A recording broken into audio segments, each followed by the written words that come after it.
On this edition of Inside Education, we talk teacher pipeline and a brand new School of Education building at one local college. Plus, I'm standing in front of a book machine.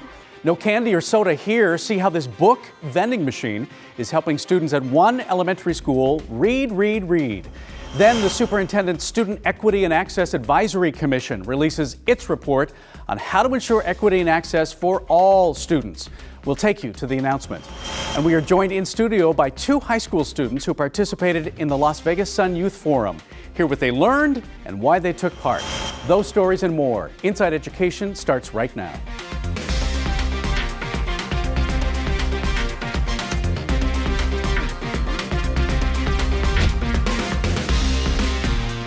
Thank you for joining us for this edition of Inside Education. I'm your host, Mitch Truswell. Well, Nevada Reading Week is fast approaching. This year, it kicks off on Monday, March 2nd.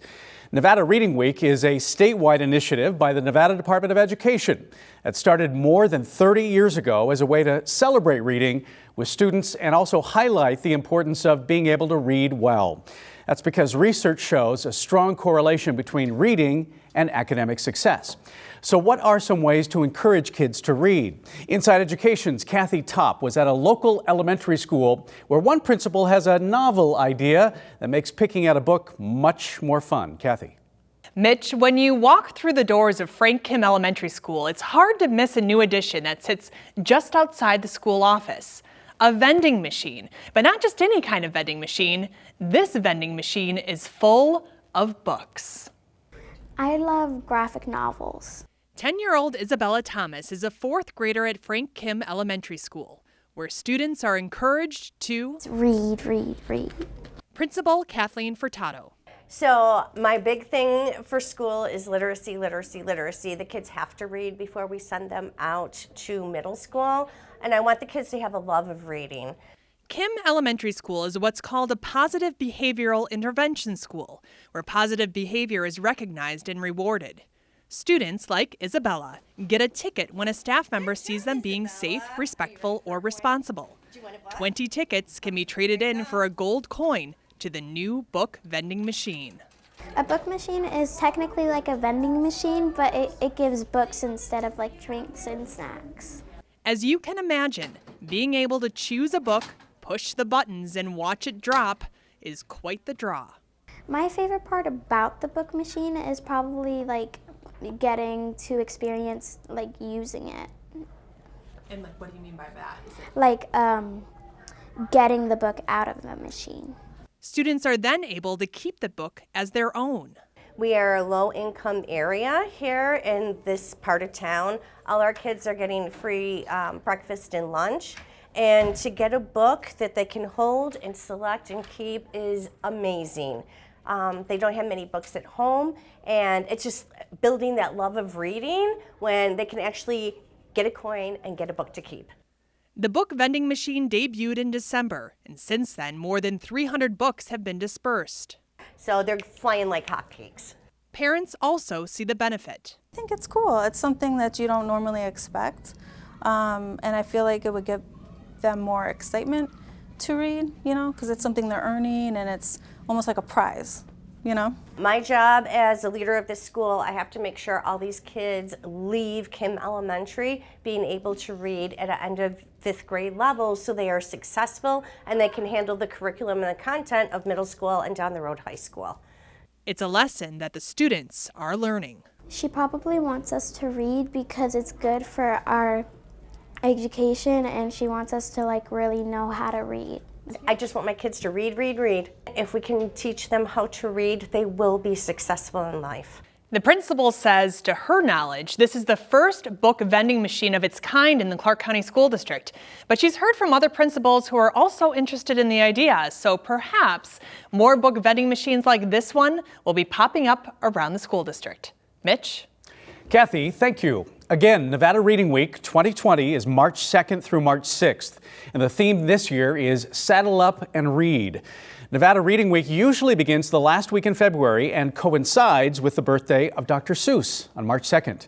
Many local celebrities, parents, and community members participate in the festivities by telling stories and also reading to local students. Like most school districts across the country, the Clark County School District is faced with a teacher shortage. While CSN and UNLV are doing their part to add to the teacher pipeline, Nevada State College took a pretty bold step recently to bolster its School of Education program.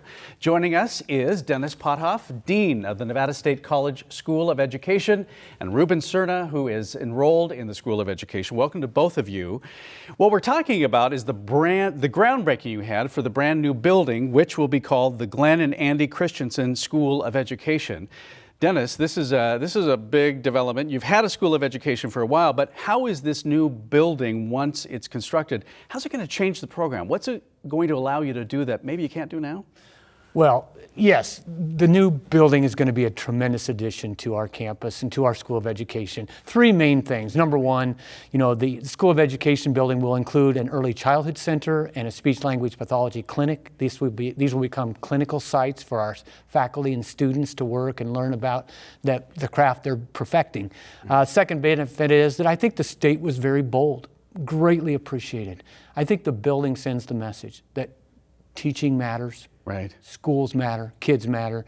And I think the third thing is that it's going to be a very prominent facade on our campus. It's just a building, but it's going to attract students, potential teachers to our campus. Kind of change the narrative in some ways that it's serious. Approximately how many students in the program now, School of Education? Right now we have about 1,000 to 1,100 total students in some parts of our program: speech pathology or teacher ed, graduate speech pathologist, undergrad.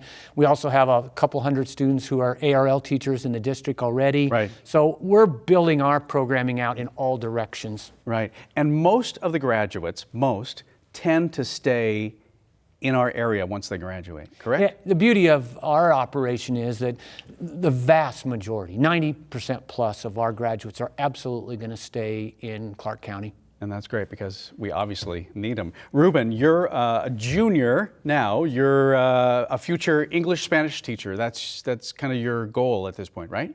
Yeah, exactly. Since I was in high school, I knew that I wanted to create change, inspire others, so that's why I went to teaching.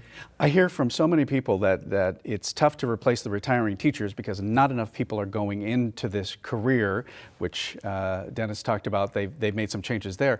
What changed in your mind that you were able to say, you know what, I maybe am not going to listen to everything that I hear. I'm going to go into this career. What was it that did it for you? I honestly wanted to prove them wrong. I wanted to realize that it is a really rewarding career. That's awesome. That's awesome. You talked about changing the narrative, Dennis. What has to change in terms of how people are thinking about teaching, maybe shying away from it? Well, I think to start with, when you talk about changing the narrative on teaching, the current narrative is just not accurate enough. And let's start with the basic. In every school district, thousands of kids and hundreds of teachers are doing great work every day. That's the truth in schools. And so that has to become more obvious, that celebrating all the victories that are happening in schools. I think that's a part of the narrative also for Nevada, is just to try to be bold in our thinking about how we encourage teaching.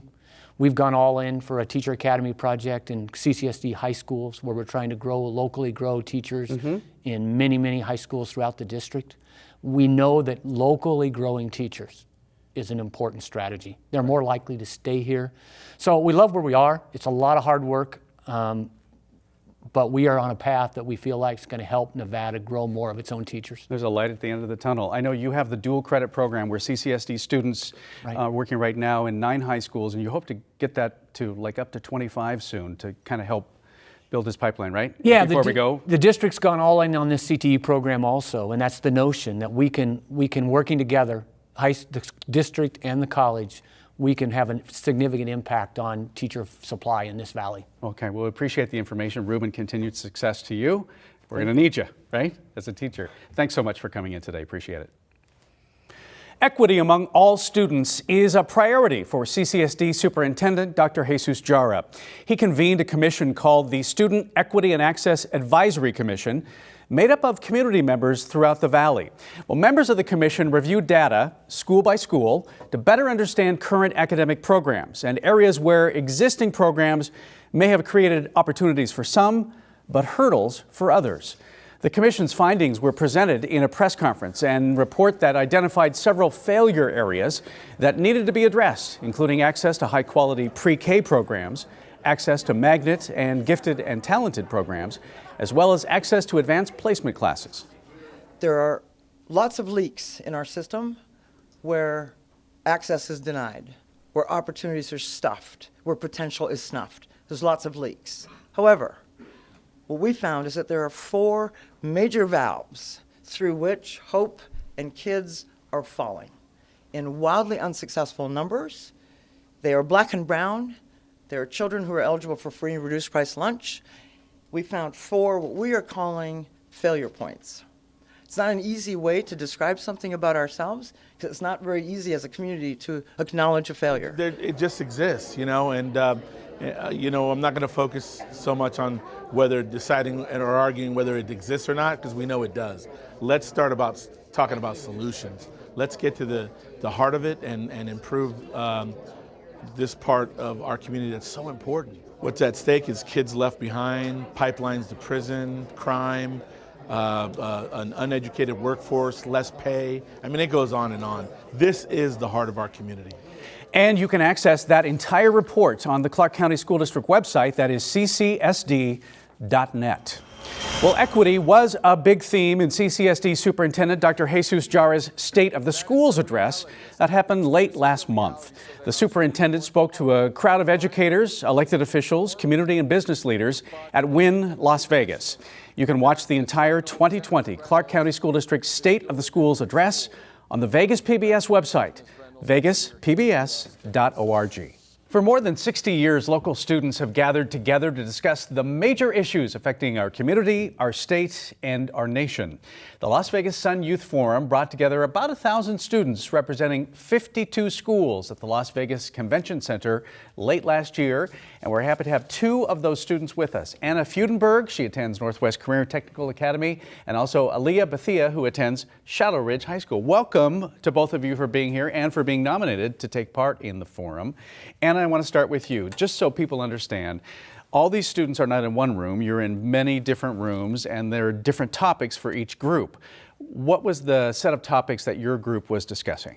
My group specifically was talking about home in Nevada. So we talked about everything from education to water shortages to basically everything to do with Nevada. Okay, living here. And, okay, so there are probably a couple of issues that came up that took a little more, that the students had a little more interest in discussing. Right. Give me 1 or 2 of those.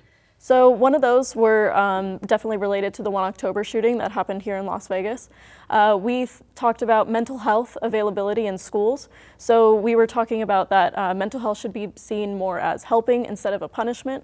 We wanted to be able to talk to one of our school counselors with no strings attached, because a lot of times what happens is students become afraid to go talk to their counselors due to the fact that they typically get a call to their parents or something, and they don't really want their parents to find out. So just having mental health with no strings attached was, I think, one of the main problems. Right, okay, and they also, the issue of guns in schools also came up, right? Right, we definitely said that we did not want guns in schools unless it was with a qualified police officer. Right. Teachers were an absolute no from my group. Okay. And Aaliyah, you were, school days was your topic. Give us an idea of those kind of things that came up. So we talked about education, basically what curriculum we're learning in school. We talked about students, and we also talked about schools' involvements in students' lives. Right. And one of the topics that came up that you mentioned was, should it be all, should the curriculum include more, the ability for students to gain more life skills? Why was that important? So we felt that it was very important because oftentimes you see that people graduate from high school and don't, and I mean a bachelor's, I'm sorry. That's okay. A high school diploma doesn't get you very far as in terms of careers and stuff like that. But we all agreed that we need to start studying these life skills more to be prepared for life outside of high school. Right, absolutely. Do you feel like the students, when you were discussing these things, and I'll start with you, Anna, were there solutions to all the kind of the issues that came up, or was that kind of left out of the discussion? My group really didn't focus on a lot of solutions specifically. We did come up with a few in regards to education and stuff, but We were more talking about our shared experiences and what we thought on the issues and some of the more important problems rather than solutions. But we had probably just more problems than solutions. More problems than solutions. And Aaliyah, how about you? Do you feel like you had a chance to get at some possible solutions? Yeah. I think we did, honestly. We brainstormed ideas, and especially within we went into smaller groups, and then we discussed those with the entire group. So I think we made progress. Okay, and it was good to have all the students together and discussing these important issues, I suppose, just from 52 different schools. That's a lot of schools. Yes, That's definitely. Right. Okay. Before we go, I want to find out from each of you. Anna, so after you graduate from Northwest Career and Technical Academy, do you have plans? Yes, I'm actually going to be attending Embry-Riddle Aeronautical University in Prescott, Arizona to pursue aeronautical science. That's awesome. And Aaliyah, I know you have plans as well. Tell me about those after high school. I plan on getting my associates from CSN in social and behavioral sciences, and then moving on to UNLV to graduate with a bachelor's and master's degree in psychology. Okay, those are great goals. You guys are going to do well. Thank you so much for talking about this today. Appreciate your time. Thank you.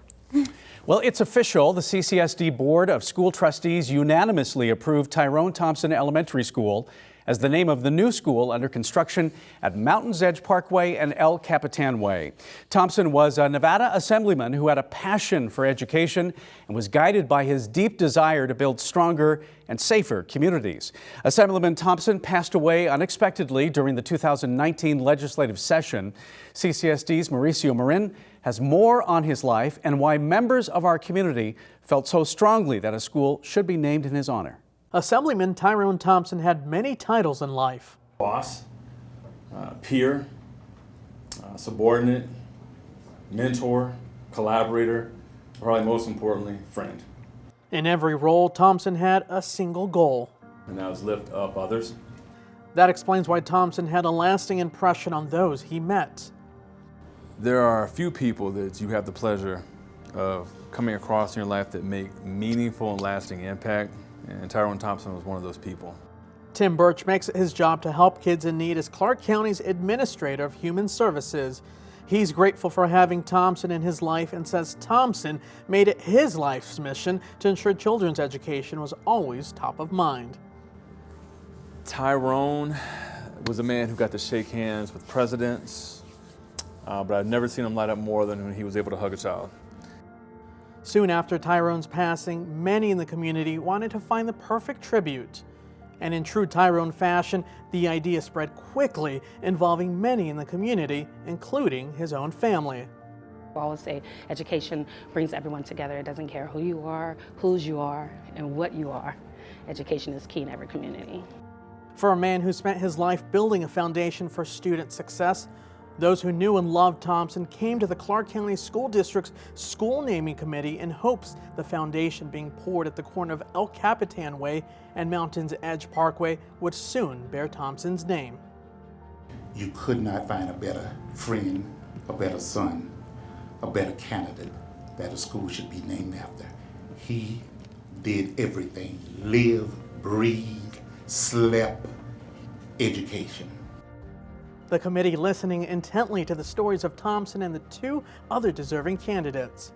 When you have a school named after you, I mean, that's forever, right? The committee's chair, trustee Deanna L. Wright, and the rest of the members heard from a packed room of supporters. So when the opportunity presented itself to potentially get his name on the side of a building that embodied so much of what he fought for and championed for throughout his life, I couldn't not be here. He definitely pushed me harder to complete my education, to get my bachelor's degree, to get my master's degree. So to see him have a school named after him, oh my God, it would be phenomenal for our family.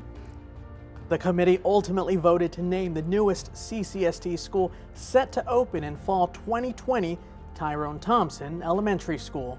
I think what this does is it helps young people in our community understand that when you serve in a selfless capacity, that it does make a difference. A difference for generations to come for students who'll be attending the school named after a man who pushed himself and the community to always help those in need. To have his name on the side of a school to know that there will be children laughing and running and playing and learning. There's nothing that represents Tyrone's legacy more than that. Mauricio, thank you for that report. Tyrone Thompson Elementary School is designed to accommodate about 850 students and will have 53 classrooms, including a library. The new school will help relieve overcrowding and address anticipated enrollment needs at nearby schools, including Wright, Reedham, and Jan Jones Blackhurst Elementary Schools. The Assistance League of Las Vegas is an all-volunteer group that provides an incredible amount of help to students in the Clark County School District. In fact, during the 2018-2019 school year, the group helped provide clothes for more than 12,000 students. They do that. They also offer scholarships. The Assistance League's Karen Martin is joining us now to talk about a number of programs that are helping our students. And I'd love to hear all the great things that this volunteer organization does. That's awesome. Thank you. So let's start with Operation School Bell. This is probably the most well-known. I know you call it your signature event on your website, Right. but I think a lot of people don't understand what is it that's happening. Can you just give us a brief summary on Operation School Bell? Well, sure. We have children that are referred to us through their school by either their counselor or teacher, and then they come to us and on a school bus, usually with other classmates. Okay. And we match them up with a volunteer that we like to call a personal shopper. Yeah. And they walk into what is in essence a store and get to shop for clothes for school. We provide an entire wardrobe for a week, including a backpack and school supplies, health kits. They get a jacket, they get 2 pair of pants, they get 4 shirts, they get shoes, socks. So really, it's an entire wardrobe. That is awesome. Yeah. And we should point out that this happens at the Assistance League Thrift Shop, which is on Charleston near Torrey Pines. So that's where they're coming to do their shopping. Yes, that's our location. Right. It's actually an Operation School Bell room that they come into. Okay. And what we are so proud of also is that all the clothes are brand new. We shop, through the markets that come here and get great deals on things. So the child is wearing all brand new clothing. That's awesome. And they get to choose it. They get to pick out what they like. We make sure they try it on and that it fits and that they're happy customers by the time they leave. And sometimes you mentioned it's the first time these kids have had that experience of choosing something on their own. It is. Right? Absolutely it is. They're not wearing hand-me-downs.